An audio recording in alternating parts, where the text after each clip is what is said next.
Our top story this afternoon, US President Barack Obama has signed legislation imposing tough new sanctions on North Korea. It's aimed at cutting off the regime's money supply and freezing assets to prevent further nuclear arms development. The South Korean government has welcomed the new sanctions. Park Ji-won starts us off. In response to Pyongyang's hydrogen bomb test and missile launch, U.S. President Barack Obama signed a series of new and tough sanctions against North Korea on Thursday. With the signing, the bill, welcomed on both sides of the aisle of Congress, takes effect immediately.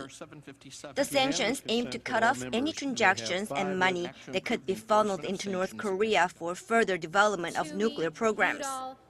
The sanctions allow the freezing of assets of any individuals or enterprises engaged in business related to North Korea's nuclear or weapons programs.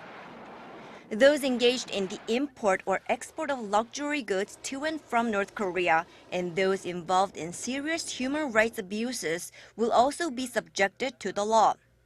The South Korean government welcomed the latest imposition of new sanctions.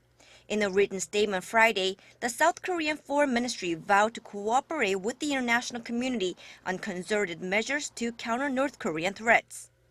Meanwhile, South Korea and the U.S. reaffirmed their commitment to introduce stronger UN sanctions on North Korea.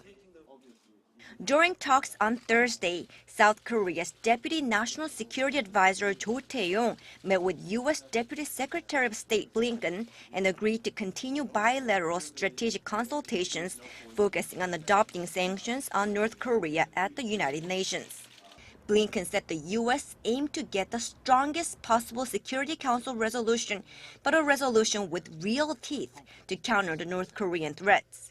As China remains reluctant to impose strong sanctions on its longtime ally, Blinken urged Beijing to take a greater role and leverage its influence on North Korea. Park Ji-won, Arirang News.